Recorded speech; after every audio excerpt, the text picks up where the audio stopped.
My family saw me again after 7 years. My father said, "Just a dancer who ran away." My mother said she wished I had never been born. My brother said I wasn't family. Then they turned their backs. They didn't wait for my reaction. That part stayed with me more than the words. My father didn't pause to see if I would argue. My mother didn't hesitate or soften or check the room. My brother didn't look uncomfortable saying it. They said what they came to say and turned away as if the conversation had ended years ago and they were simply closing a door they had already shut. I stayed where I was, not frozen, not shocked, just still. People nearby kept talking. Laughter rose from a table behind me. Someone clinked a glass. The gala didn't slow down for what had just happened. No one noticed a family quietly dismantling one of its own. That was the part that hurt the most, not the cruelty, but how normal it looked. I didn't follow them.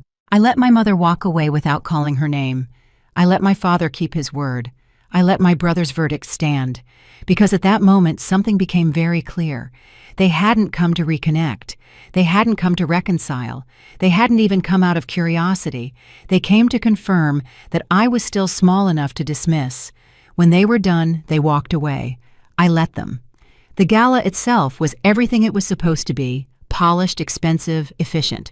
A room designed to celebrate power without ever naming it directly. No banners, no speeches about struggle, just the quiet confidence of people who assumed they belonged there. I wasn't the main guest. My name wasn't on the printed program. I wasn't seated at a table with a placard or a sponsor's logo. I hadn't been invited for who I was, only for what I could do. I was there as a performer, a collaborator, and a detail. I arrived alone with no +1, no family, no one scanning the room for me when I walked in. That was why my family didn't recognize me at first. They entered the way they always had. My father slightly ahead. My mother smiling at the right people. My brother already nodding as if he belonged in every conversation before it started. They were greeted immediately. Hands reached for them. Names were exchanged. Compliments flowed. They hadn't changed. They still moved like people who expected doors to open. I noticed them before they noticed me. That had always been the pattern. For a moment, I considered stepping away, letting the encounter never happen, preserving the distance I'd spent 7 years building. But I didn't move. I was tired of shrinking to avoid collisions that weren't my fault. When they finally saw me, it took a second too long. My mother's eyes slid past me once before coming back. My father tilted his head, trying to place my face. My brother recognized me last, not because he couldn't, but because he hadn't expected to need to. The pause was brief, just long enough to register surprise. Then the old hierarchy snapped back into place. My father laughed first. Not loud, not cruel-sounding to anyone else, the kind of laugh men use when they think they're being reasonable. "So," he said, looking me up and down, "you're still dancing, not working, not performing, dancing." My mother didn't smile. "I told you," she said, her voice flat. "This is what happens when you throw your life away." My brother stepped in like he always had, turning judgment into policy. "She made her choice," he said. "She's not family anymore."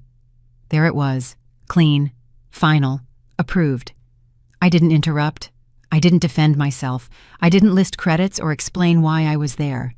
I didn't tell them how long it had taken to stand in that room without shaking. They weren't listening. They never were. They said what they needed to say, not to me, but to themselves, and turned away without hesitation or a glance back, as if there was nothing left for me to do there. I stood there longer than I should have, not because I hoped they'd return, but because I wanted to be sure I didn't move out of instinct. I wanted to know that when I finally did, it would be because I chose to. Around me, the gala flowed on. People brushed past, unaware of the quiet collapse that had just happened near the edge of their world. That was when it hit me. I had lived 7 years without them. 7 years without calls, without holidays, without anyone checking if I landed on my feet, and somehow I was still standing. The realization didn't feel triumphant. It felt factual. The silence they had perfected over the years hurt more than the words they had just used. Silence requires consistency. Silence means you've decided someone isn't worth the effort of cruelty anymore. I had already survived that. This was only confirmation. 7 years ago, I walked out of their house with one bag and no plan. They didn't call. They didn't check if I was safe. They didn't wonder if I had a place to sleep or food to eat. The door closed, and I disappeared from their version of the family story as cleanly as if I had never existed. I used to think that meant I had failed them. Now I understood it meant something else entirely. They had never planned to keep me in the first place. The room shifted around me. Voices lowered slightly. Bodies angled toward something I couldn't see yet. I looked up and realized the energy had changed, not dramatically but noticeably. People were preparing for something. An announcement maybe. A speech. The kind of thing that happens at events like this where recognition is handed out like currency and everyone pretends not to be waiting for their name. I had no reason to expect anything. My role here was clear. I was in the background. I was functioning. I was the person who showed up, did the work, and left without needing acknowledgement. That was fine. I had learned how to be useful without being visible. It was safer that way. But something felt different tonight. There was a weight in the air I couldn't name, a tension I hadn't anticipated. I told myself it was nothing, that I was imagining it, that the encounter with my family had shaken something loose in me, and now I was seeing meaning where there was none. Still, I stayed. I didn't move toward the exit. I didn't slip into the hallway or find a corner to disappear into. I stayed exactly where I was, watching the room rearrange itself around whatever was coming next. My family was somewhere in the crowd, absorbed into conversations that mattered to them, already moving on from the daughter they had dismissed 7 years ago, and dismissed again tonight. They had made their position clear. I was still nothing, still irrelevant, still just a girl who had thrown her life away chasing something that didn't matter. They were so sure of that. I wondered briefly what it would feel like when they realized they were wrong. The room at the gala didn't disappear. It thinned. Voices dulled into a low hum like a radio playing in another apartment. The lights softened into something less precise. I stayed where I was, watching the stage crew adjust a microphone I wouldn't touch for a while. Then a scent cut through everything. Not perfume, not food, polish. The kind my mother used to wipe the dining table every Sunday afternoon, even when no one was coming over. That was all it took. The gala slid out of focus, and the past didn't arrive gently. It didn't ask permission. It pushed its way back and fully formed, already confident it belonged. In our house, nothing was ever called love. It was called potential. My parents didn't talk about their children the way other parents did. They talked about us the way people talk about investments, long-term, return on effort, risk management. They never said it outright. They didn't have to. Praise came with numbers attached, grades, rankings, letters with letterheads. Applause arrived only after proof. Affection followed success like an accessory. The system was simple. Perform well, and you were seen. My brother understood that early. He fit into it the way a missing piece snaps into place, not because he tried, but because the shape was already his. Teachers loved him. Coaches trusted him. Mistakes slid off him like they didn't quite stick. When he failed a test, my parents said he was burned out. When he lost a competition, they said he was learning resilience. Failure in his case was framed as growth. Mine was framed as a character. If I forgot something, it meant I was careless. If I questioned something, it meant I was difficult. If I didn't excel fast enough, it meant I wasn't trying hard enough. No one announced these rules. They repeated themselves until everyone learned them, including me. There was a moment small enough to be overlooked when I realized I was playing a different game. I was 13. My brother was 14. We were sitting at the kitchen table with our report cards spread out in front of us.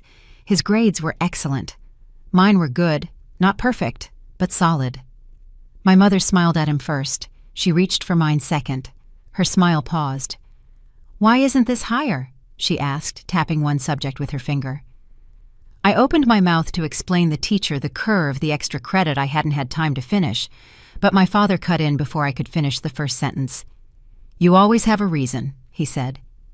My brother shifted in his chair just slightly, not uncomfortable, not pleased, just aware. Later that week, my brother missed a deadline on a project. The teacher emailed home. My parents laughed about it at dinner. "He's overloaded," my mother said. We can't expect perfection." No one looked at me when she said it. That was when I understood that expectations weren't shared evenly. They were assigned. I didn't rebel. That's the part people get wrong.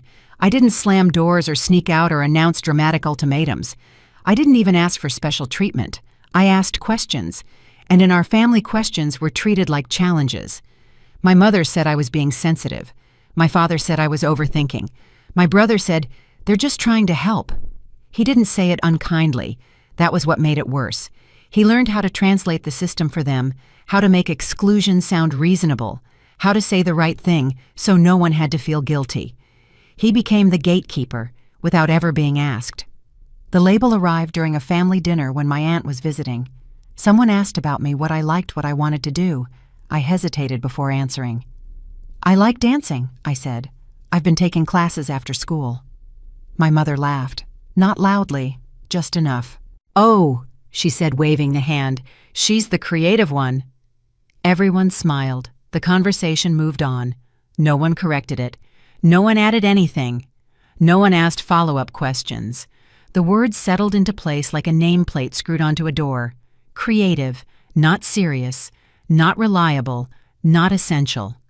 From then on, everything I did passed through that filter. If I struggled, it was because I was unfocused. If I succeeded, it was because I'd been lucky. The label didn't limit me immediately. It just quietly explained why I didn't belong in certain rooms. The real break came with an announcement at dinner. My parents had decided something about the future, something big involving money planning and years ahead. My brother had been consulted. His preferences were discussed. His concerns were addressed. I found out at the same time as the salt being passed. I asked one question. Not an accusation, just a question. Was there a reason no one asked me? The room shifted. My father leaned back slightly, as if preparing for a lecture. My mother's face tightened in that familiar way. My brother looked at his plate. "This is what's best for the family," my mother said. "You wouldn't understand the logistics," my father added. My brother finally looked up. "It's not personal," he said. "It just makes sense." That was the moment, not because of what was said, but because of who was allowed to speak. 3 voices aligned, 1 excluded. No one raised their voice, no one threatened anything. But the decision stood. I realized then that I wasn't part of the planning. I was part of the outcome. I went to my room that night and sat on the edge of my bed with the door closed.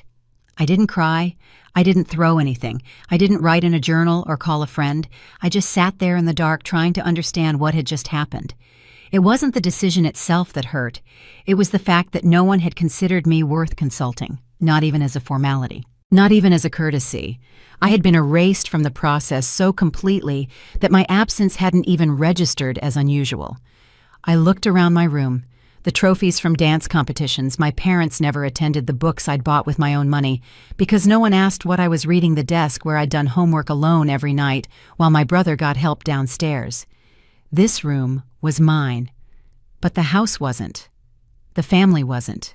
I had been living in a space that tolerated me without ever truly making room for me. That was when I started to understand. I wasn't failing to fit in. I was never supposed to fit in the first place. I tried after that. I really did.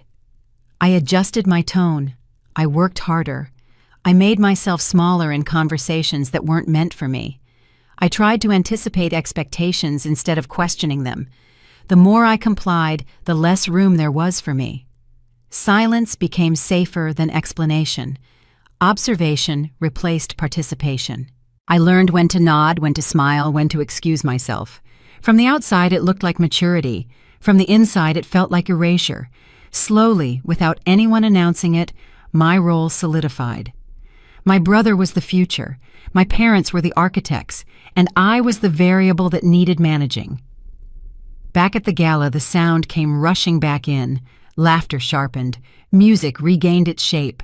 Someone brushed past me, apologizing absently. I blinked, grounding myself in the present. Now I understood why they had turned their backs so easily tonight. They weren't being cruel. They were being consistent. I hadn't failed them. I had failed the role they had already written for me. And the worst part, I had spent years trying to prove them wrong, trying to earn a place that was never going to be offered, no matter how hard I worked or how much I changed. It was time to stop trying. The morning I left didn't feel important. That was the strange part. There were no slammed doors, no raised voices, no tension thick enough to cut through. The house moved the way it always did, predictable, efficient, untouched by the idea that something irreversible was about to happen. My father read the news at the table. My mother stood at the counter making notes on a pad she kept for later. My brother scrolled through his phone, already half somewhere else. No one looked at me. Breakfast tasted like routine, the kind that convinces you nothing is wrong. That's how endings hide. They dress up as ordinary. The announcement came casually, mid-sip, mid-sentence, as if it were just another logistical update that didn't require discussion. My parents had decided something about the future, about education, about direction, about what made sense long-term. They spoke in plurals. We think this is best. We've considered all the options. We're moving forward with it. They didn't ask if I agreed. They didn't even ask if I understood. They explained it to me the way you explain weather to someone without an umbrella. I listened. I nodded. I waited for the part where my opinion entered the room. It never did. That was the moment, the quiet, precise moment, when something inside me stopped trying to keep up. I asked one question. Just one. Why wasn't I asked, not why did you choose this? Not why don't I matter? Just that. The room shifted in response, like a system detecting an error. My father lowered the paper slightly, his eyes narrowing, not angry but alert. My mother sighed already, tired of the conversation she hadn't agreed to have. My brother leaned back, crossing his arms, a practiced gesture I'd seen before. "This isn't about you," my mother said. My father followed quickly. "We're making responsible decisions." I opened my mouth again, slower this time. "I live here too." That was when my brother spoke. He didn't raise his voice. He didn't smirk. He didn't even sound annoyed. "It's just not practical to factor everyone in," he said. "Someone has to make the call." He said it the way people say gravity exists. Neutral, reasonable, final. 3 voices, 1 direction. I felt it then, not anger, not hurt, but clarity. This wasn't a discussion. It was a verdict. My father stood up. That was new. "We're not going to turn this into a scene," he said. "If you can't accept what we've decided, then maybe you need to think about what you actually want." It wasn't a threat. That was what made it dangerous. My mother didn't intervene. She just nodded as if relieved someone had said it out loud. I looked at them, all of them waiting maybe for me to back down, to apologize for the inconvenience of having an opinion. Instead, I went quiet. Not defiant, not dramatic. Just still. The silence stretched longer than they expected, long enough for discomfort to creep in. Finally, my father said it. "If you walk out that door," he said, "you're making a choice." The room went very still. He didn't say, "Don't go." He didn't say, "We'll talk about this." He didn't say, "Come back when you're calm." He said, "choice." A word that sounded fair, balanced, almost generous, but I understood what he meant. I didn't argue. I didn't plead. I didn't try to make them understand something they had already decided not to hear. I nodded once. "Okay," I said. That was it. My mother looked startled, not because she cared, but because she hadn't anticipated that response. My brother frowned slightly, recalibrating. My father watched me carefully, as if waiting for the catch. There wasn't one. I stood up from the table and walked to my room. No one followed. Packing took less time than I expected. Not because I didn't own much, but because most of it didn't feel like mine. I skipped the photos, the childhood memorabilia, the things my parents liked to point to when telling stories that didn't include my version. I took close, practical ones. A notebook. One object I'd kept hidden for years because it reminded me of a time someone had seen me without needing proof. That was enough.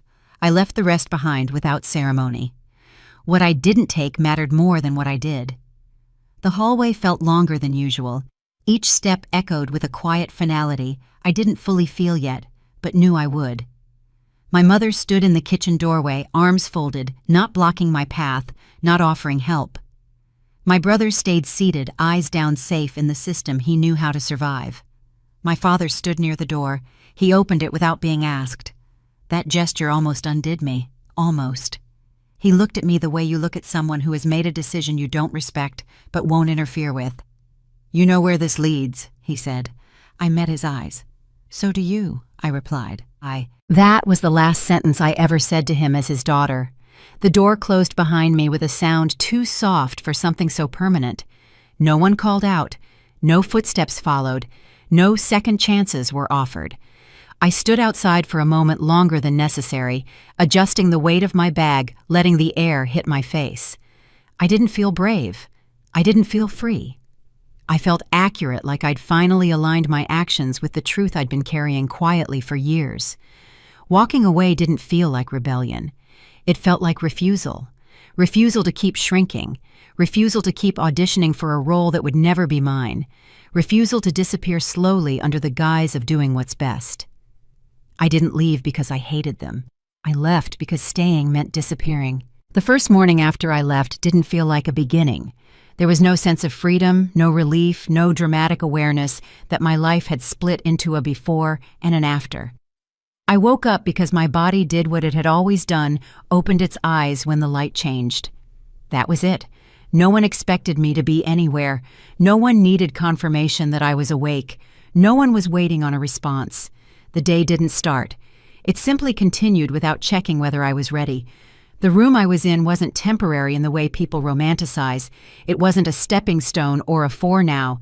It was functional, a place where sleep happened, where belongings were kept close because there was nowhere else to put them, where sound from outside leaked in without asking permission. I sat up and ran through what needed to be done, not in order of importance, but in order of urgency. Food, work, paperwork. Survival didn't come with a narrative. It came with a checklist. The first form I filled out at the local clinic asked for basic information, name, date of birth, address. Then the cursor blinked at the next line. Emergency contact. I didn't hesitate because I was emotional. I hesitated because there was no correct answer. Not an awkward one, not a painful one, but an invalid one. The system was binary. It required a name and a 10-digit number to proceed to the next screen. It didn't have a checkbox for "I no longer exist" to them. The questions continued, phrased slightly differently each time, as if the software were trying to catch me in a lie. Family members. Next of kin. Relationship to patient. Each box assumed the same thing, that there was a person attached to me who could be called into existence if something went wrong. I tried to type NA, but the box turned red, demanding a valid entry. I eventually typed a fake number just to make the red light go away. I left the identity of my soul blank the way you leave a field blank when the system doesn't accept zeros. That was when it became clear. My family hadn't disappeared emotionally. They had disappeared administratively. There was no record of them in the places that mattered, the places where life asked for proof that you belonged to someone beyond yourself. No names to enter, no numbers to dial, no relationship to verify. They weren't an option I was choosing not to use. They simply weren't available in the system I now existed in. I noticed it everywhere after that, in waiting rooms, at counters, in lines where people leaned forward to say, "You can call my husband," or "My mom is coming to pick me up," secure in the knowledge that someone would answer. I watched signatures happen without thought. Emergency plans discussed casually, responsibility, transferred from one person to another with a nod. No one questioned these exchanges. They were part of this background architecture of adult life. I wasn't excluded. I just wasn't accounted for. The flu hit me 3 weeks after I left. Not dramatically. Just the ordinary kind that makes your body feel like it's moving through heavy water. I woke up with a fever and the kind of headache that makes light feel like a physical weight against my eyes. I had a shift in 4 hours. I didn't have the luxury of a sick day, not because of the money, but because I hadn't been there long enough to earn the right to be human. I took 2 pills, drank water standing at the sink, and got dressed slowly.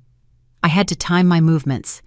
If I stood up too fast, the room tilted and the walls seemed to pulse. At work, someone asked if I was okay. I said yes. They nodded and moved on. No one sent me home. No one offered to cover my shift. No one suggested I see a doctor. It wasn't cruelty. It was efficient. If I could stand, I could work. That was the only metric that mattered. I made it through the day by breaking it into smaller pieces. Get to the next hour. Get to the next break. Get to the end of the street. When I finally got back to my room, I lay down fully clothed and stared at the ceiling. My phone sat on the small table beside the bed. I thought about calling someone.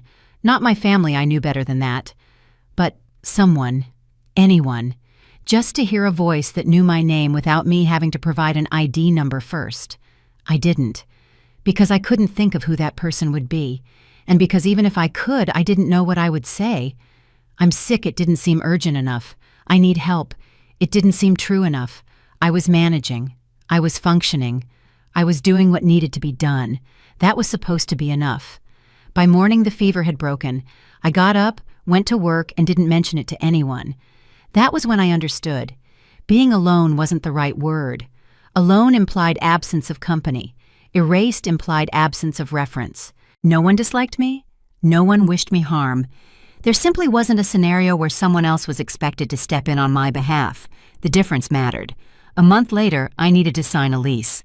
The landlord was an older woman who spoke quickly and didn't make eye contact. She pushed the papers across the desk and pointed to the highlighted sections. Sign here, here, and here. I'll need a deposit and a background check fee, and an emergency contact someone local who can take responsibility if something happens to you. I filled out everything except that line. She noticed immediately. You need to fill that in, she said. It's required for the insurance. I don't have anyone local, I said. She looked at me for the first time, not unkindly, just assessing the risk. Parents, siblings, a friend from the studio, no. She waited like she expected me to elaborate. I didn't. I didn't offer a sad story because I didn't want a pity discount. Finally, she sighed and took the form back. I'll put my daughter's number down, she said. She doesn't need to know. Just don't make me regret it by dying in there. I thanked her. She waved it off. You look like you show up on time, she said. That's all I care about. Pay the rent, keep the noise down, and we're good. I moved in 2 days later. The apartment was small. 1 room, a kitchenette, a bathroom with a shower that only ran hot if you didn't touch the knob. But it was mine. No one could tell me to leave unless I stopped paying. No one could decide I didn't belong. For the first time in my life, I lived somewhere that didn't require someone else's approval.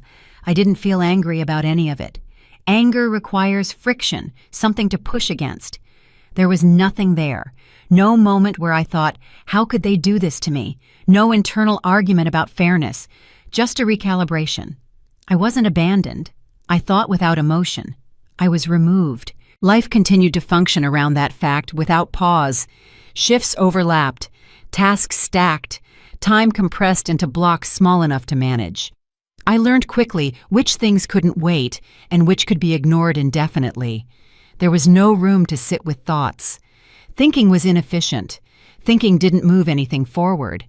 The world didn't feel cruel. It felt uninteresting. One afternoon during a routine shift, my body failed me for a fraction of a second. Not a collapse, just a moment where my balance didn't catch up with my movement. I steadied myself against the nearest surface and continued. No one asked if I was okay. No one slowed down. The process moved forward, because processes do not adjust for individual variants unless programmed to. I wasn't. That moment stayed with me longer than it should have not, because it hurt, but because it confirmed something. If I stopped, everything would continue. If I couldn't continue, nothing would pause to accommodate that. This wasn't neglect, it was designed. I didn't consider reaching out not because of pride, not because of resentment, but because I couldn't identify the function it would serve. There was no role for me to return to no position waiting to be reactivated. Contact implies a system that recognizes you as a valid input. I no longer was. Instead, I adjusted quietly, incrementally. I stopped assuming assistance, stopped factoring in external correction, stopped building plans that required a backup. Every decision was made with the understanding that the outcome, good or bad, would belong to me alone. That knowledge didn't feel empowering. It felt necessary. By the time I filled out another form weeks later, my hand moved without hesitation. Emergency contact, blank. I didn't hover. I didn't reconsider. I didn't feel anything about it at all. I moved on to the next section. No one had to abandon me. I had already been removed. The day my body stopped cooperating didn't look dramatic. There was no sharp pain, no collapse, no moment that demanded attention. I woke up and stayed where I was, staring at the ceiling, waiting for my legs to move. They didn't not because they couldn't, but because they hadn't decided yet. Time passed in fragments. Light shifted. Sound leaked in from somewhere outside. The world moved forward without checking whether I was ready to follow. I lay there longer than usual, not resting, not thinking, just existing in a pause no one else could see. That was the worst part. No one witnessed it. Eventually I sat up. The motion required planning arms first, then my back, then a long second at the edge of the bed while my body recalibrated like a system running without enough memory. I had work later, training after that, a sequence of obligations that didn't care how much I had left. I reached for my phone without thinking. No messages, no missed calls. Nothing that suggested my absence would register. That was normal. Still, something about this morning felt heavier, not sad, just final. I broke the only rule I had kept since leaving. I didn't call, I didn't explain, I didn't frame it gently. I typed 3 words. I'm not okay. No punctuation, no context, no attempt to soften the impact. I stared at the screen longer than necessary, then sent it before I could reconsider. For a moment, I felt exposed, like I had said something aloud in an empty room. I placed the phone face down. Watching it felt worse than not knowing. An hour passed. Nothing. I told myself they might be busy, that this wasn't urgent enough to interrupt a day already planned without me. By evening, I was tired enough to lie down again without resistance. The phone stayed close, not in my hand, just near enough that I would hear it if it decided to matter. It didn't. I slept poorly not from nightmares, but from the absence of them. The phone was still silent in the morning. I went to work anyway, moved through the shift in muscle memory, smiled when expected, nodded when spoken to. No one noticed the difference, which confirmed something I already knew. The world doesn't slow down for people running on empty. By the second night, I understood what was happening. This wasn't delayed. It wasn't uncertainty. It wasn't someone searching for the right words. It was a decision. That realization didn't come with emotion, just clarity. I still didn't delete the message. Part of me wanted confirmation, not of rejection, but of intent. I got it on the 3rd day. The phone vibrated once, just once. No typing indicator, no follow-up. 3 words. You chose this. No punctuation, no explanation, no acknowledgement of what I had said. Not are you safe, not where you are, not what you need. Just a verdict. I didn't cry right away. I sat there for a long time with the phone in my hand, not rereading the message, not locking the screen. My thoughts didn't spiral. They didn't even argue. They adjusted like something finally clicking into place. This wasn't punishment. It wasn't anger. It was policy. For the first time since leaving, I understood the rules clearly. There was no one behind me, not emotionally, not practically, not administratively. If I fell now, there would be no response time, no escalation, no safety net waiting to activate when things went quiet. I set the phone down carefully, as if roughness might change what it said. It didn't. The next morning I got up. Not because I felt stronger, not because I felt hopeful, but because staying down had become more dangerous than standing. I showered, ate something small, and put on clothes without checking how they looked. I didn't think about the message again until later that night. When I did, it didn't hurt the way I expected. It clarified. I didn't reply, not out of pride, not out of anger, but because replying would mean pretending this was a conversation. It wasn't. It was a boundary drawn from the other side, and I understood it well enough to respect it. From that day on, I changed how I moved through the world, quietly. I stopped assuming someone would catch me if I misstepped, stopped budgeting energy for explanations that wouldn't be received, stopped believing effort guaranteed acknowledgement. Instead, I built rules that didn't rely on permission. Show up anyway. Finish what you start. Don't fall where no one is coming. That night before sleeping, I looked at the message one last time. I didn't screenshot it. I didn't delete it. I let it stay exactly where it was, not as a wound, but as a reminder. If I fell now, no one would come, so I wasn't allowed to fall. At first, I thought it was just fatigue, the kind that disappears after sleep, the kind you earn when you keep going a little longer than planned. But the morning came and the ache was still there. Not sharp, not dramatic, just persistent like something unfinished. My muscles didn't reset overnight. They carried yesterday into today and the day before that into my next movement. Every stretch asked a question. Every step came with a cost. My mind was ready. My body wasn't. I trained anyway.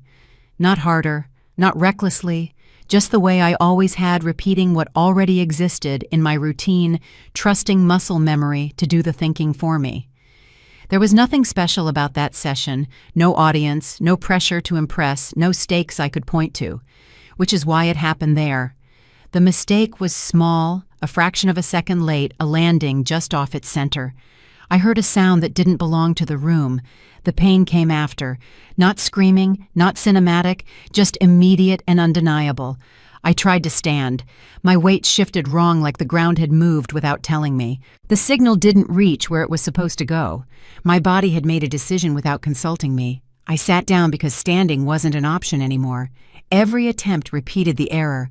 Every correction reminded me that the system I relied on was no longer reliable.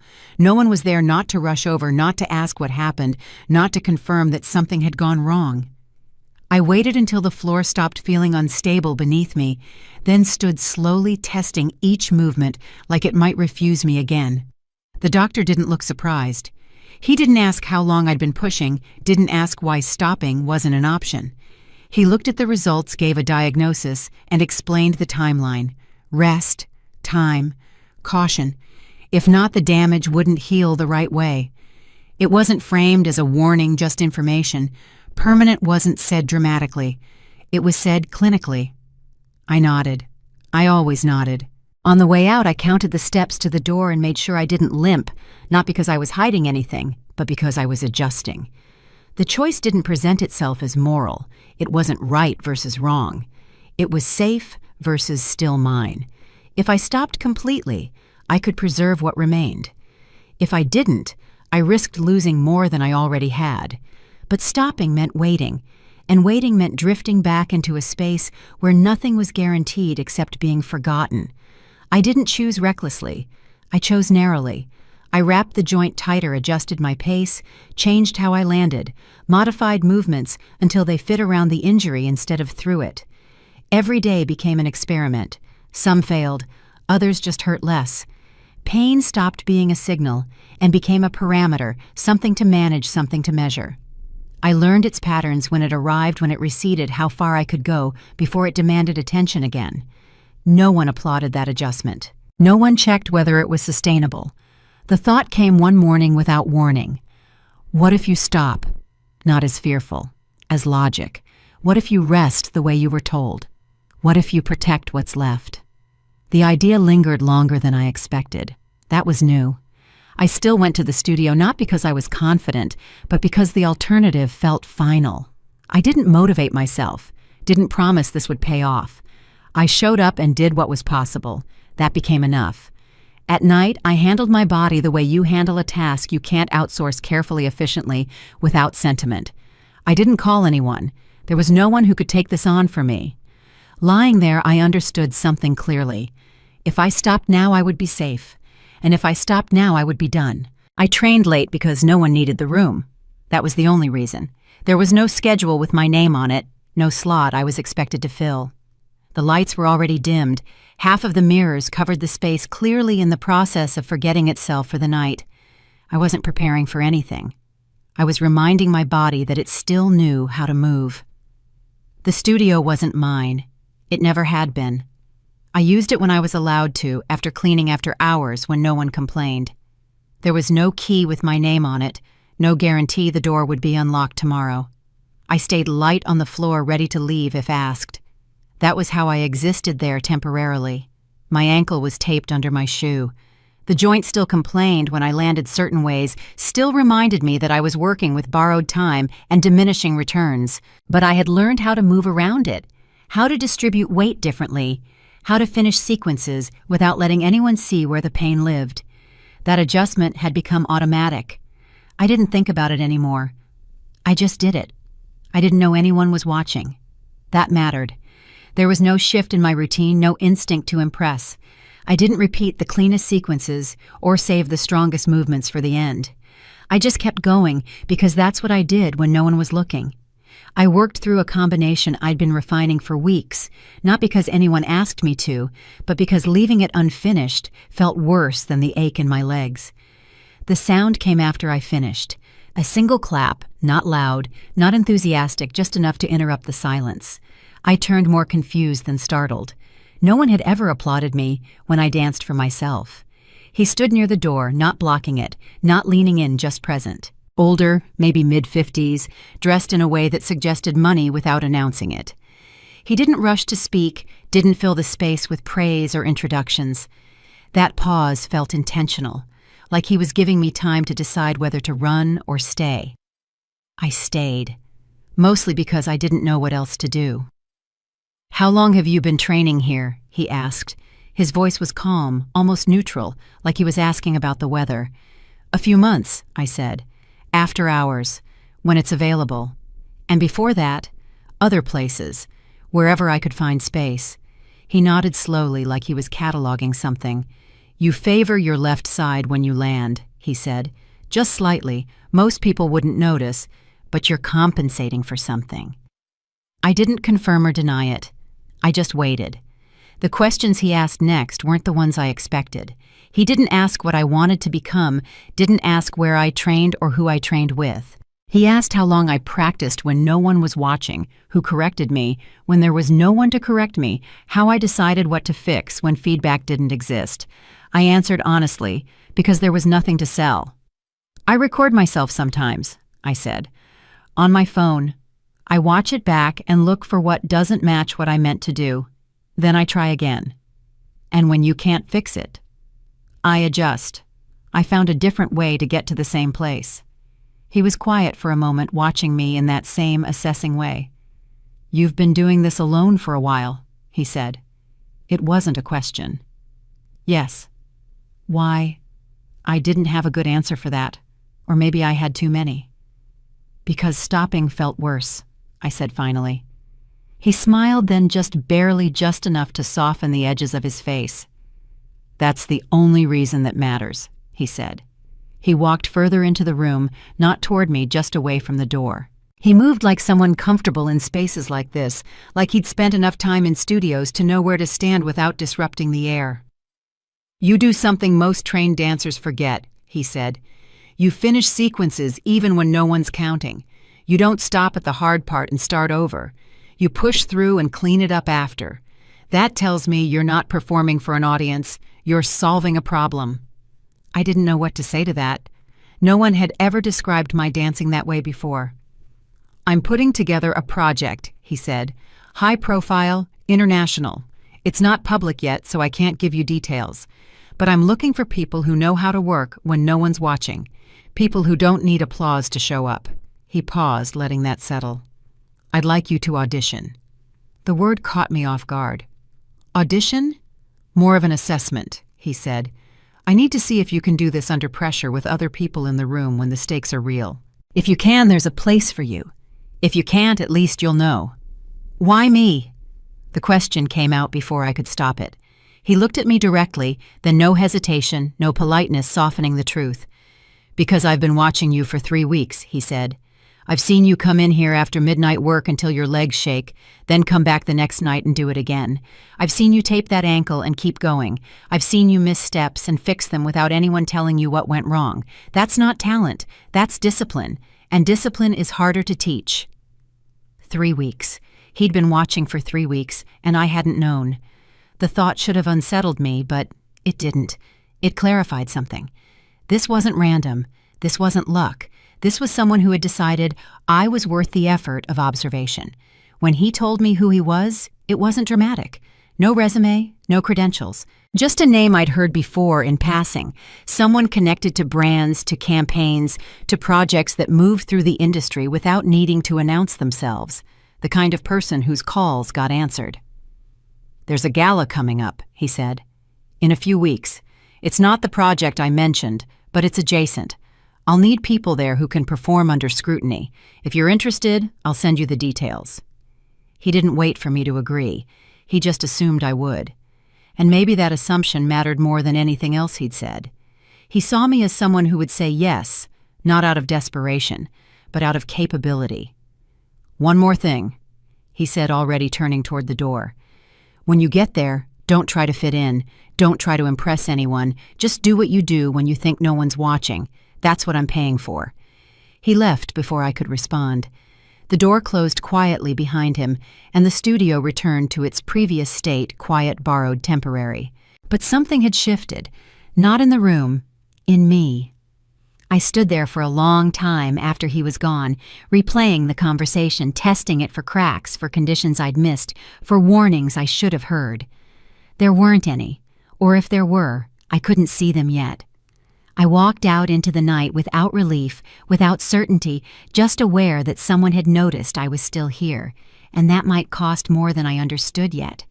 But for the first time in years, I wasn't invisible. Someone had looked at me and seen not what I was trying to become, but what I already was.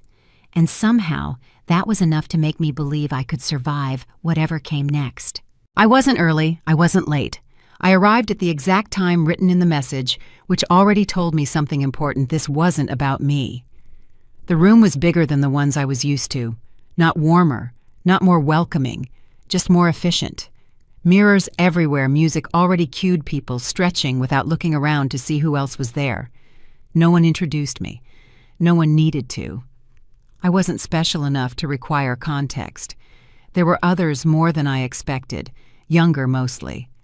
Some with bodies that fit the unspoken standard more naturally. Some who moved like they'd been trained to survive rooms like this. They didn't stare. They didn't size me up. They focused on themselves. That was worse. No one hated me. That was the problem. No one needed to. The work started without ceremony. A woman in black, mid-30s, clipboard and hand expression neutral, stepped to the front of the room. "We're running combinations," she said. "No breaks between rounds. If you can't keep up, step to the side. If you step to the side, you're done." No introduction, no welcome, just parameters. Counts were called. Music started. Bodies moved in sync, or tried to. I found my place in the second row and followed the sequence as it was demonstrated, fast, technical, unforgiving. No one repeated anything twice. If you missed it the first time, you figured it out, or you failed visibly. I kept up, barely. My ankle protested on the turns, but I'd learned how to mask it, how to land differently, how to compensate without broadcasting weakness. Around me, others adjusted too, some smoothly, some less so. One girl in the front stumbled on a pivot. No one stopped. No one acknowledged it. She corrected herself and kept going, but I saw the tightness in her jaw. She knew it had been logged. During the first water break, someone spoke near me. Not to me, just near me. A tall girl with perfect posture and the kind of face that photographs well. "If you can't do it today," she said to no one in particular, "they'll just get someone else tomorrow." It wasn't a threat. It was information. The girl beside her nodded like this was common knowledge. I understood then no one had to dislike you to remove you. The second round was harder. Faster counts, less recovery time between sequences. I missed a beat, just one. Not enough to stop the music, not enough to earn a correction, but enough to feel the air shift. The woman with the clipboard didn't look at me. She didn't write anything down. But I knew. Something had been logged. That silence stayed with me because silence meant evaluation. Halfway through the session, someone else made a mistake. A guy in the back row, strong technique, confident energy, lost his balance on a jump and landed hard. He recovered quickly, kept going, and didn't break rhythm. But when the music stopped, the woman with the clipboard walked over to him. "You're done for today," she said. Not unkindly, not cruelly, just factually. He nodded, grabbed his bag, and left. No argument, no second chance. No one watched him go. I started noticing how observation worked here. No one stared openly, no one took obvious notes, but people remembered, and memory in this place was a kind of weapon. The girl who had stumbled earlier was trying too hard now, over-rotating turns, adding flourishes that weren't in the choreography, pushing beyond what was asked. I watched her tire herself out, watched the precision slip as exhaustion set in. She wanted to be noticed. She didn't understand that being noticed here meant being scrutinized. I made a different choice. I stopped trying to stand out, not because I couldn't, but because standing out burned fast. I focused on being consistent, on being reliable, on being there every time, exactly when expected, doing exactly what was required. Not more, not less. That choice wasn't heroic, it was strategic. By the end of the session, 3 people had been dismissed, quietly, efficiently, no explanations offered. The room thinned, and those of us who remained didn't celebrate. We just kept going. Afterward in the hallway, I overheard 2 others talking. "Did you see Maya?" one of them said. "She didn't even show up today." "She's out," the other replied. "Didn't make the cut." They told her. They didn't have to. She just stopped getting messages. I walked past them without slowing down, but the conversation stayed with me. One day someone didn't show up. No explanation. No farewell. Her name just vanished from the schedule. No one mentioned it. Work continued. That was when it clicked. This place didn't fire people. It erased them. I adjusted my thinking. This wasn't about loyalty or passion or being chosen. It was about remaining useful, about proving every single day that removing me would cost more than keeping me, about being the kind of reliable that didn't require supervision. I stopped asking myself if I belonged. Belonging wasn't a metric here. A week later, something shifted. During a break, the woman with the clipboard approached me, not publicly, not in front of others, just a quiet moment near the water station. "Someone asked about you," she said. Her tone gave nothing away. "Who?" I asked. She didn't answer. "Just keep doing what you're doing." Then she walked away. I didn't know who had asked. I didn't know what they wanted. I only knew that my name had moved, that somewhere in the machinery of this place someone had noticed I was still here, and that meant I had survived long enough to matter, even if only slightly. I left that day without relief, but without panic too, because fear loses power once you understand its rules. I wasn't safe. I would never be safe. But I was visible enough to be accounted for, and invisible enough not to be threatened. I wasn't irreplaceable. That fantasy belonged to people with safety nets. But I could be impossible to ignore. I could be the one who never missed a session, never complained, never broke under pressure. I could be the one they forgot to remove, because removing me would mean finding someone just as reliable, and reliability was rarer than talent. And that would have to be enough. The message came without warning. No greeting, no context, no name, just a time and an address. I read it twice, waiting for the explanation that never followed. Real opportunities don't explain themselves. They assume you'll show up. The building didn't look important. No sign, no logo, no receptionist smiling too hard. Glass doors, clean lines, the kind of architecture that costs more because it looks like it costs less. Everything worked smoothly without asking to be noticed. That was the first signal this place didn't need validation. I arrived early. No one acknowledged it. The elevator opened without a key card. I rode it to the floor listed in the message and stepped into a hallway that smelled like expensive nothing. No air freshener, no cleaning products, just the absence of anything cheap. I arrived at the right door. No one asked who I was. I understood then this wasn't about welcoming me in. It was about seeing if I belonged enough not to be stopped. The room was quiet, was not empty, just controlled. People moved with purpose, not urgency. A woman adjusting lights, a man reviewing something on a tablet, another person marking positions on the floor with tape that would be removed later. No one rushed to impress. Power doesn't hurry. The person who mattered sat at a table near the back wall. Mid-40s dark suit posture that suggested they'd stopped trying to prove anything years ago. They didn't stand up when I entered, didn't smile, didn't introduce themselves. They looked at me the way someone looks at weather, assessing conditions, not emotions. "You're the one he recommended," they said. Not a question, a confirmation. I nodded. They gestured to the center of the room. "Show me." No warm-up, no explanation of what they wanted to see. I walked to the marked space on the floor and waited. The music started mid-track, no count-in, no preparation. The floor wasn't forgiving. This wasn't designed for me to succeed. It was designed to reveal if I could function anyway. I moved. Not beautifully, not bravely, efficiently. Like someone who knew this wasn't a performance, it was a test of survival. I could feel the comparison not to anyone in the room, but to an invisible standard I had never been taught and was expected to meet anyway. My ankle held, my balance adjusted, my body remembered what my mind had stopped questioning. When the music stopped, no one clapped. No nods, no notes. Just silence, the kind that stretches long enough to make you doubt yourself, but not long enough to invite explanation. The person at the table leaned back slightly. "You compensate well," they said.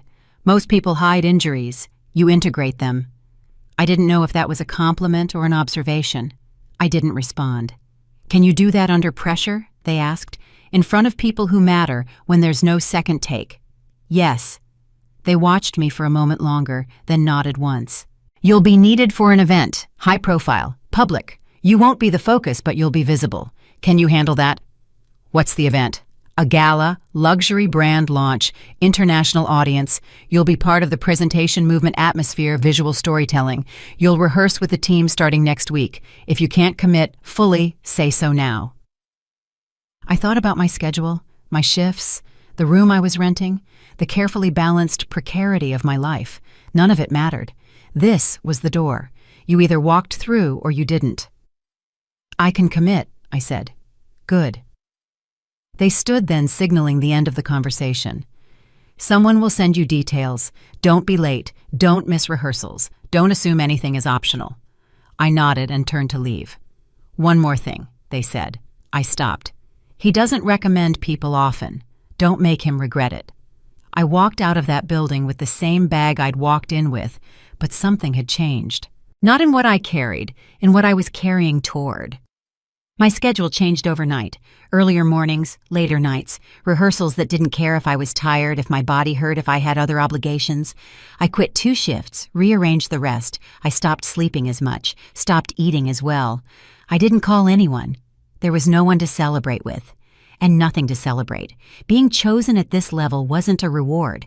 It was a responsibility with consequences. The rehearsals were precise, clinical, every movement timed to the second, every transition mapped, every lighting cue is memorized. We weren't dancers in the traditional sense. We were elements, variables, moving pieces in a larger design that no one explained fully because we didn't need to understand it, we just needed to execute it. I met the others on the team. Some were dancers, some were models, some were something in between. No one shared their background. No one asked about mine. We worked in parallel intersecting only when the choreography required it. There was no camaraderie, no shared meals or inside jokes. Just the work and the understanding that we were all replaceable until the moment we proved we weren't. Every move now carried weight. Not emotional weight, professional weight. Mistakes wouldn't be corrected. They'd be remembered.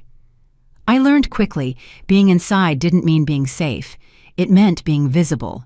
And visibility in this world was a double-edged gift. At the end of one long rehearsal, someone mentioned the guest list, casually, in passing. "They're expecting major names," a girl said, pulling her hair back into a ponytail. "Old money, new money, people who decide what matters next year." Another person laughed. "Good luck not messing up in front of them." I didn't ask questions.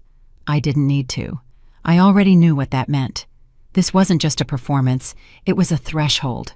The kind of event where reputations were built or buried in a single evening, where the people watching had the power to open doors I didn't even know existed or close them permanently.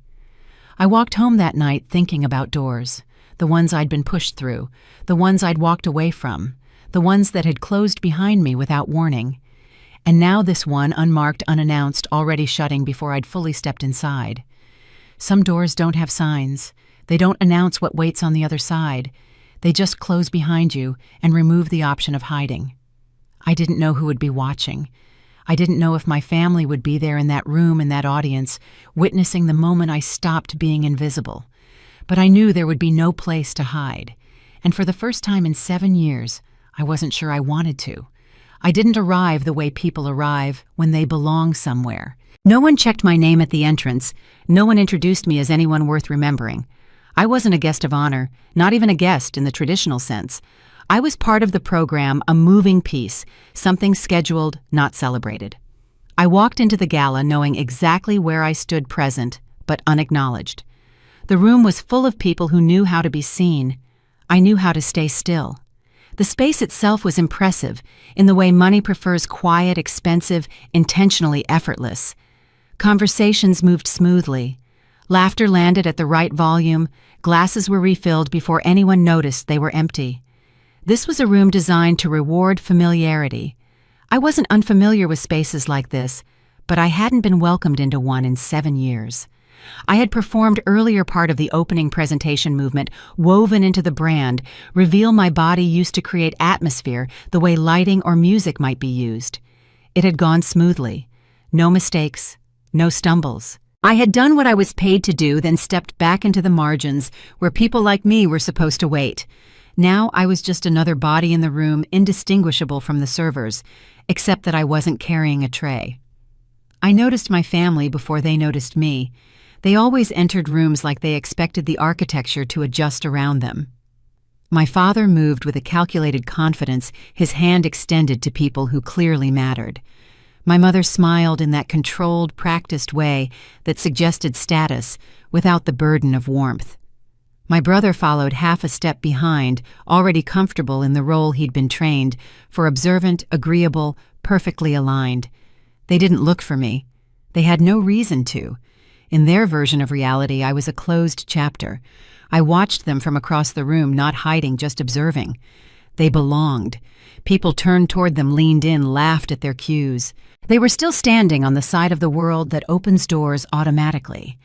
I stayed where I was, close enough to see the texture of my mother's dress, far enough not to interrupt the picture they were used to being part of. When they finally saw me, it wasn't recognition.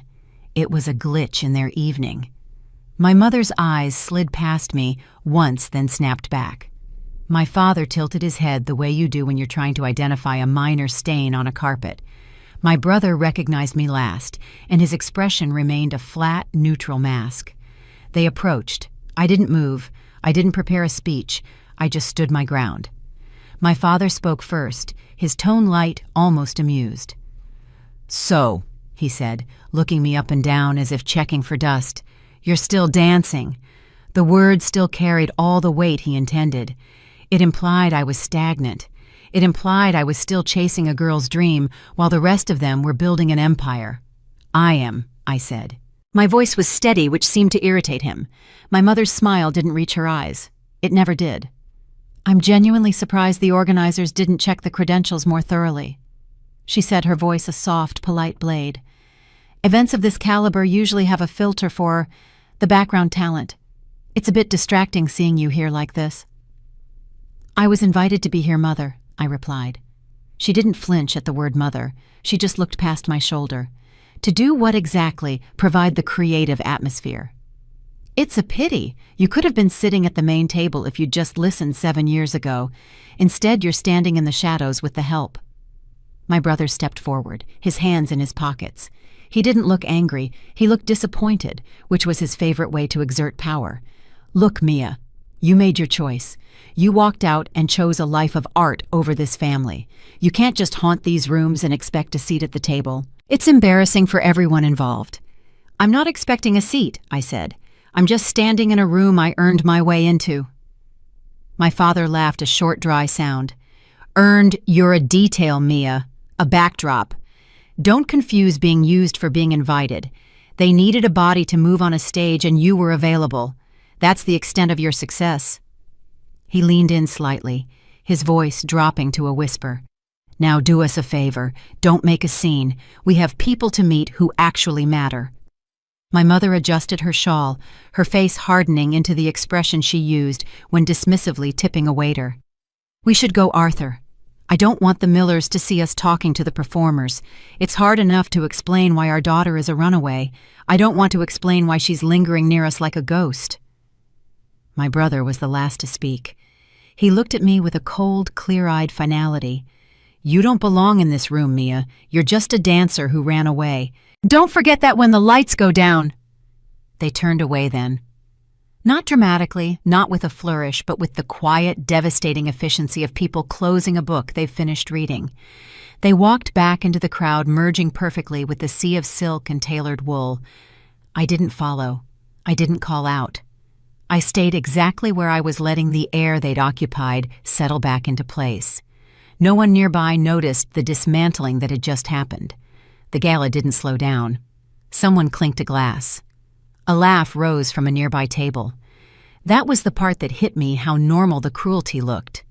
I moved to the edge of the room, not out of shame, but to get a better view. From there, I could see the stage. The MC was stepping into position. The energy was shifting. People were turning, checking their watches, preparing for the main event. My family was somewhere in the front, convinced the night had returned to its natural order. My father was already nodding at a man in a tuxedo. My mother was smiling at a woman in diamonds. They were so sure I was nothing, so sure I was just a variable they had successfully managed. I felt my heart beat heavy, factual, steady. Not with fear, not even with anger anymore, just with the knowledge that the script they had written for me was about to be burned in front of their eyes. They thought they had seen the last of me. They thought I was the backdrop. The MC lifted the microphone.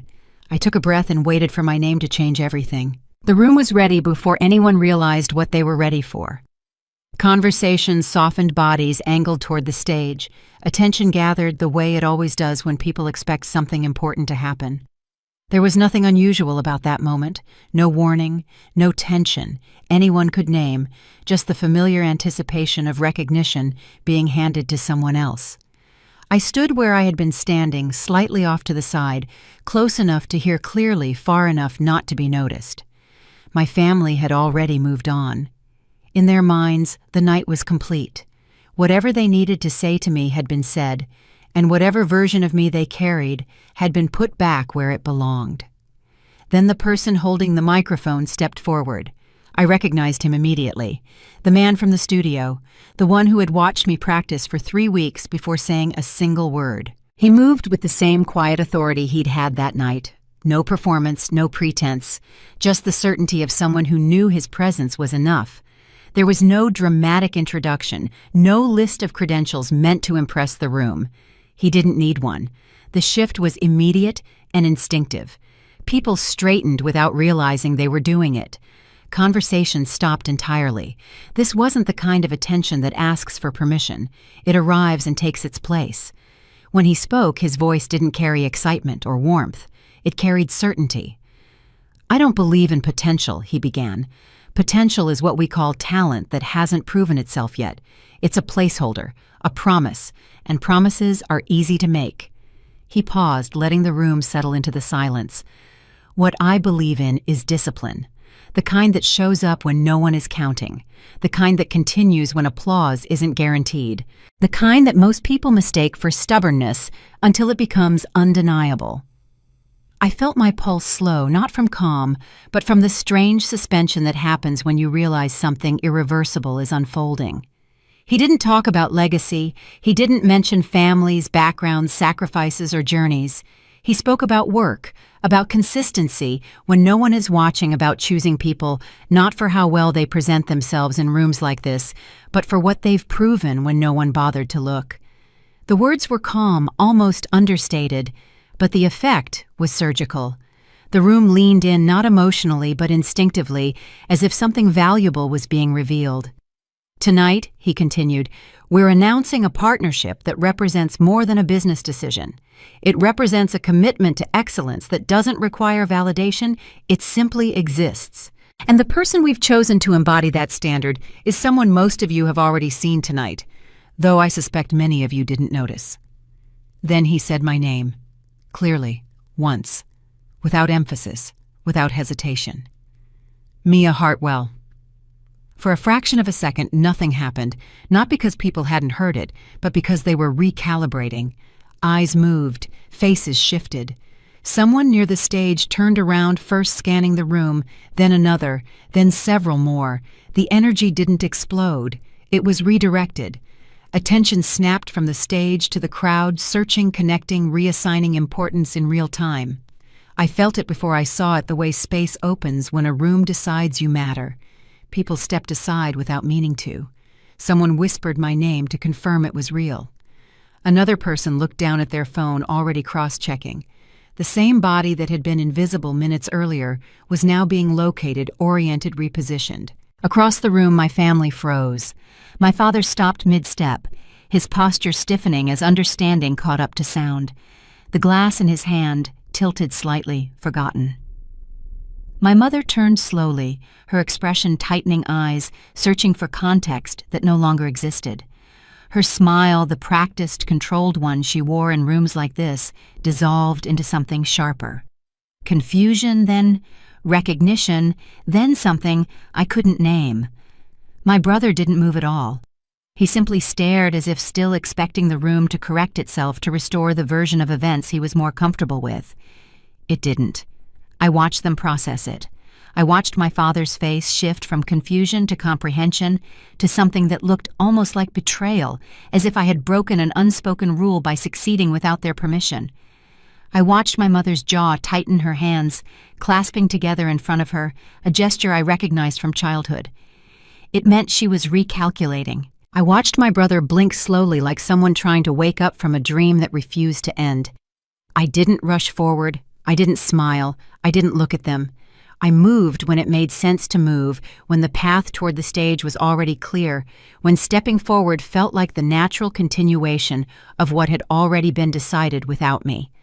I walked calmly, evenly, as if this were not the most significant shift of the night, because for me, the decision had been years in the making. The introduction continued as I approached the stage.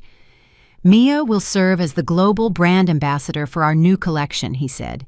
"She represents what we value most, not just technical excellence, but the integrity to maintain that excellence when no one is applauding. She's someone who has built a career not on visibility, but on reliability, not on who knows her, but on what she's proven."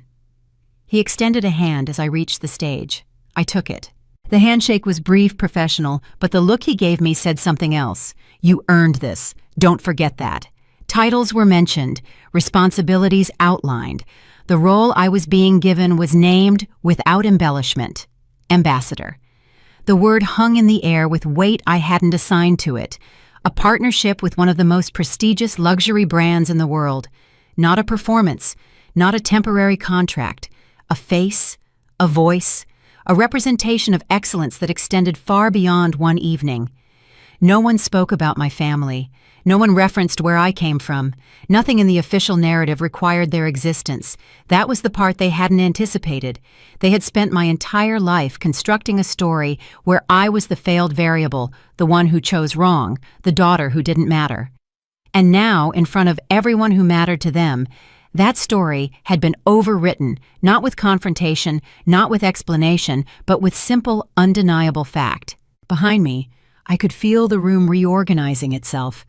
People who had been laughing with my parents minutes earlier now hesitated, unsure whether to continue. Conversations stalled. Familiar faces turned away, redirected by the gravity of the moment. My family hadn't been publicly criticized. They hadn't been exposed or accused. They had simply lost their place. I stood where I was supposed to stand. I listened as he finished the announcement outlining the campaign timeline, the international markets we'd be launching, in the scope of what this partnership meant. I nodded when appropriate. I accepted what was being handed to me with steady hands. I didn't scan the room for reactions. I didn't check to see if my family was watching. The truth didn't require their acknowledgement anymore. When it was over, applause filled the space, not wild, not emotional, but decisive. People clap the way they do when they understand something important has just been confirmed. I stepped back from the microphone and descended from the stage, moving back into the crowd that now parted for me differently than it had an hour ago. As the sound settled, I realized something quietly without satisfaction or relief. I hadn't embarrassed them. I hadn't taken anything from them. I had simply stopped protecting their version of the story. And in doing so, I had written a new one where their opinion of me no longer defined what I was capable of becoming. Somewhere in the room, my family was still standing, still processing, still trying to reconcile the daughter they had dismissed with the woman whose name had just been announced to a room full of people who mattered. But I didn't look for them. I didn't need to see their faces to know what this meant. For 7 years, I had been erased. Tonight, I had been rewritten. And this time, I was the one holding the pen. The room emptied the way important rooms always do. Slowly at first, then all at once, conversations softened into farewells, heels retreated toward exits. Staff began resetting the space as if nothing irreversible had just happened. My heart rate took longer to follow. It steadied eventually, but not because of relief.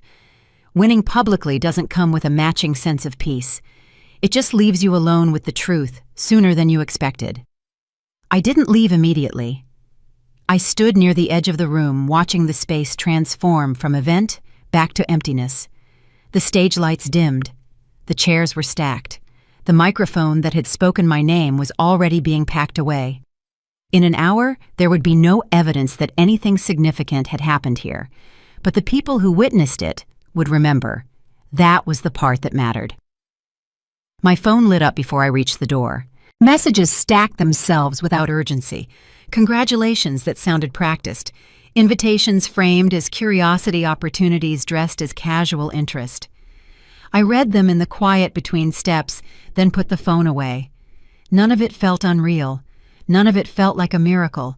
It felt like the world was finally responding to work it had ignored long enough. For the first time that night, I noticed how my name moved differently now. It traveled ahead of me. It opened conversations I didn't have to start.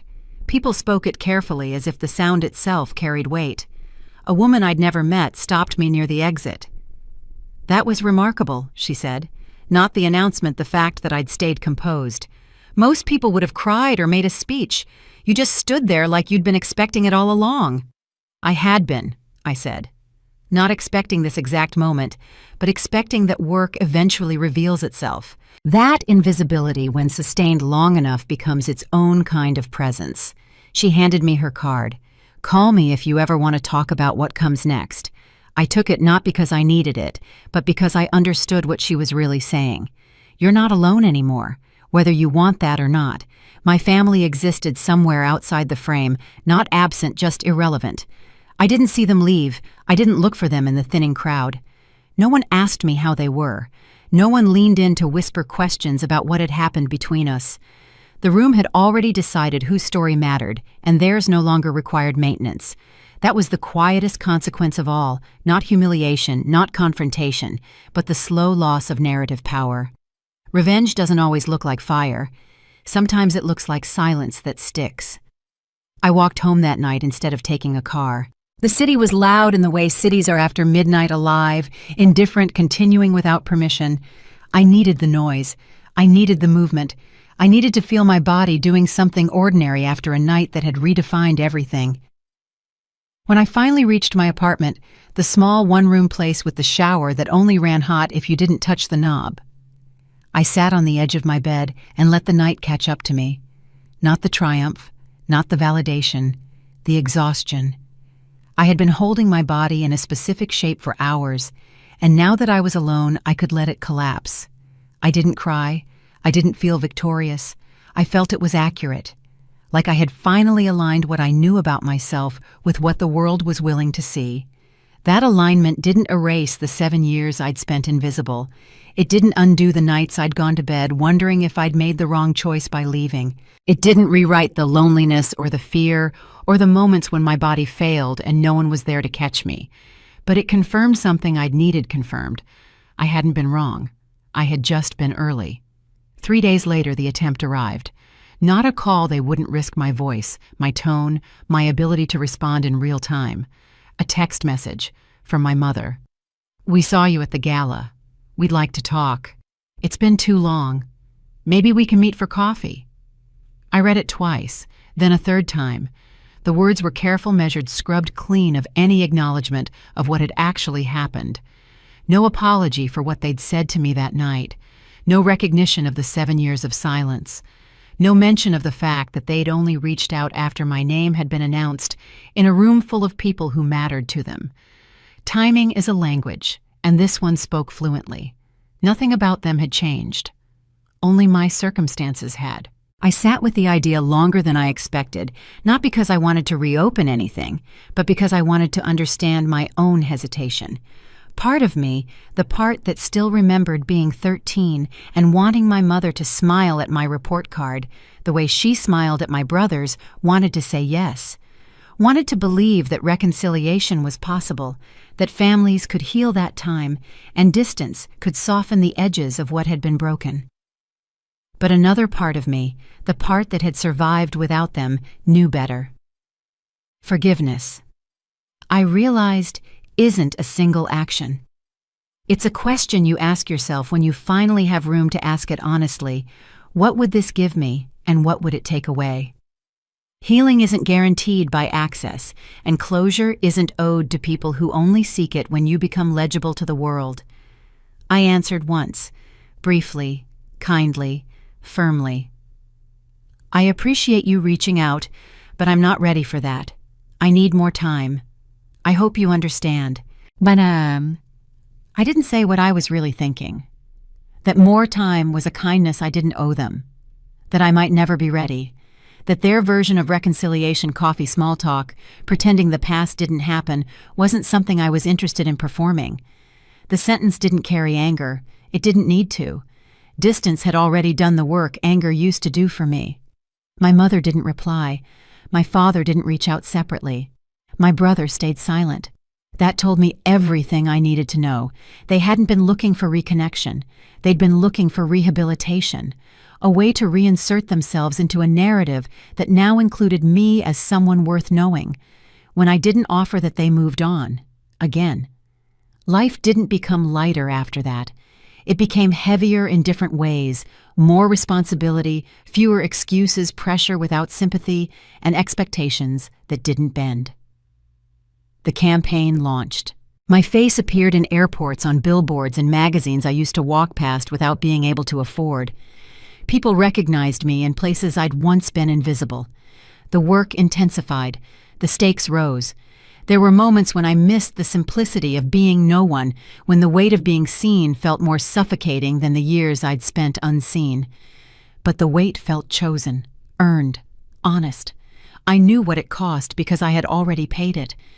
Some nights, a memory surfaced uninvited. My father's voice dismissive and easy, calling me just a dancer. The phrase no longer tightened anything inside me.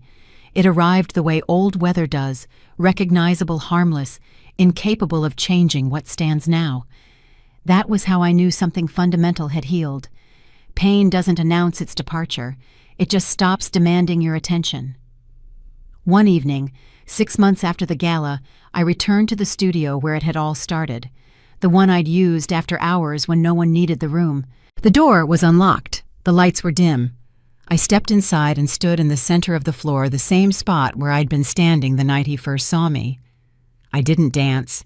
I just stood there remembering who I'd been, then exhausted, uncertain, working with a body that hurt, and a future that promised nothing.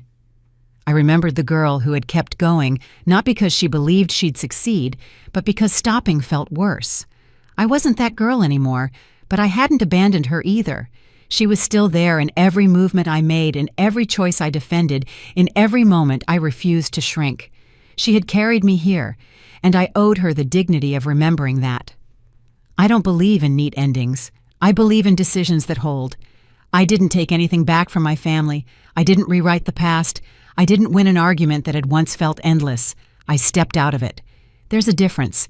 The life I live now isn't perfect. It asks more of me than comfort ever did. But it lets me choose. It lets me say no without apology and yes without fear. It lets me keep my name intact.